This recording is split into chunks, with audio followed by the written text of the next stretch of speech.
Assalamualaikum warahmatullahi wabarakatuh. Shalom. Tabe salamat lingon nalatay salam sujud karena melempang.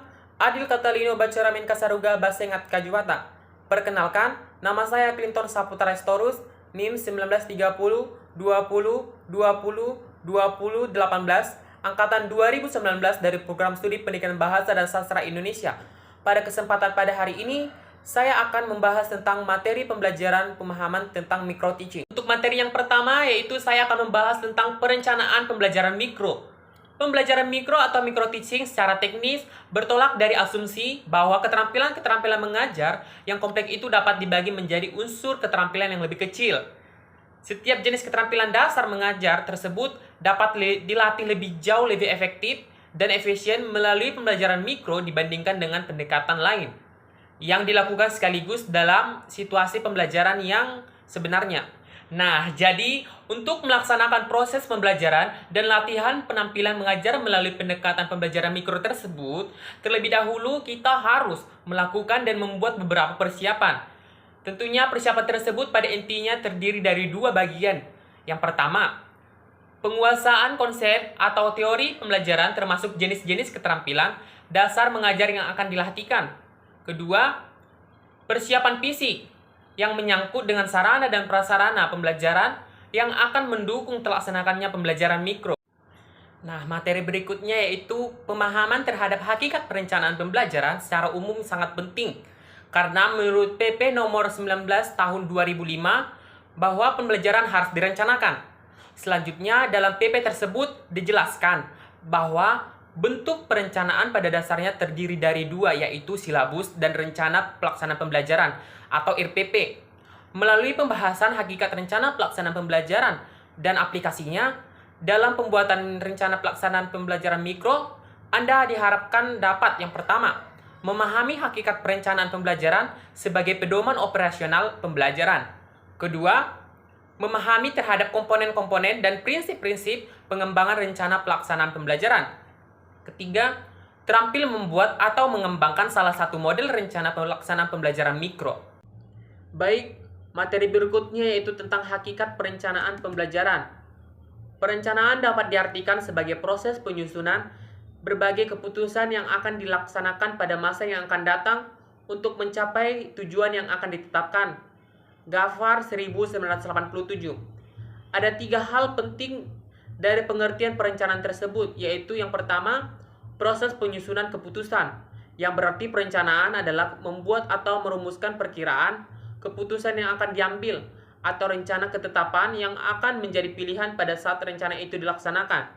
Yang kedua, pelaksanaan kegiatan yang akan datang, artinya proses penyusunan kegiatan yang akan dilakukan, bentuk dan jenis keputusan yang akan ditetapkan, semuanya baru pada tahap dugaan atau hipotetik yang didasarkan pada beberapa pertimbangan teori maupun praktis secara pengalaman yang sudah lalu. Yang ketiga, untuk mencapai tujuan, yaitu sasaran akhir dari penetapan bentuk keputusan yang akan diambil atau penetapan kegiatan yang akan dilakukan dalam suatu rencana, semuanya diarahkan untuk mencapai tujuan. Materi berikutnya yaitu beberapa pengertian perencanaan pembelajaran. Nah, di sini ada 4 pengertian yang saya ambil. Yang pertama, secara garis besar, perencanaan pembelajaran mencakup kegiatan merumuskan tujuan apa yang akan dicapai oleh suatu kegiatan pengajaran, cara apa yang akan dipakai untuk menilai pencapaian tujuan tersebut. Yang kedua, untuk mempermudah proses pembelajaran, maka diperlukan perencanaan. Perencanaan pembelajaran dapat dikatakan sebagai pengembangan instruksional yang terdiri dari beberapa unsur yang saling berinteraksi. Yang ketiga, perencanaan pembelajaran ini sebagai pedoman mengajar bagi guru atau calon guru dan pedoman belajar bagi siswa. Keempat, perencanaan pembelajaran merupakan acuan yang jelas, operasional, sistematis, sebagai pedoman bagi guru dan siswa dalam pembelajaran yang akan dilakukan. Baik, materi selanjutnya yaitu tentang unsur-unsur perencanaan pembelajaran.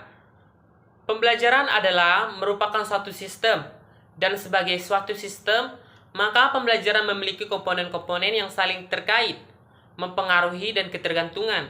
Adapun unsur-unsur pokok pembelajaran terdiri dari 4 unsur, yaitu tujuan, isi atau materi, metode atau proses, evaluasi atau penilaian. Berikutnya, tujuan dan manfaat perencanaan pembelajaran. Di sini ada beberapa tujuan dan manfaat perencanaan pembelajaran. Antara lain yang pertama, sebagai landasan pokok bagi guru dan siswa dalam mencapai kompetensi dasar dan indikator yang telah ditetapkan. Yang kedua, memberi gambaran mengenai acuan kerja jangka pendek. Ketiga itu, perencanaan pembelajaran karena disusun dengan menggunakan pendekatan sistem, maka memberi pengaruh terhadap pengembangan individu siswa. Keempat, karena dirancang secara matang sebelum pembelajaran, berakibat terhadap nurturan efek. Selanjutnya yaitu prinsip-prinsip perencanaan pembelajaran. Prinsip perencanaan pembelajaran adalah merupakan ketentuan pokok yang menjadi dasar atau kaidah yang harus dijadikan dasar pemikiran ketika mengembangkan perencanaan pembelajaran. Selain memiliki prinsip, juga terdapat beberapa karakteristik atau ciri umum yang harus menjadi perhatian dalam pengembangan perencanaan pembelajaran. Nah, adapun ciri-ciri umum atau karakteristik yang harus diperhatikan dalam mengembangkan perencanaan pembelajaran antara lain adalah 1. Memperhatikan karakteristik siswa atau perencanaan pembelajaran dikembangkan untuk pedoman pembelajaran. Adapun tujuan setiap pembelajaran adalah untuk perubahan perilaku siswa. Kedua, berorientasi pada kurikulum yang berlaku, yang dimana dimaksud di sini yaitu perencanaan yang dikembangkan oleh guru seperti dalam bentuk silabus maupun dalam bentuk rencana pelaksanaan pembelajaran atau yang disebut dengan RPP harus disusun dan dikembangkan mengacu pada kurikulum yang berlaku. Demikianlah materi yang dapat saya sampaikan mengenai pembelajaran pemahaman tentang micro teaching. Semoga materi yang dapat saya sampaikan berguna bagi saya dan berguna bagi saudara-saudara sekalian. Akhir kata saya ucapkan wassalamualaikum warahmatullahi wabarakatuh. Shalom. Tabe salamat linguna latay salam sujud kadana malempang. Adil Katalino Bacaramin Kasaduga Basengat Kajubata.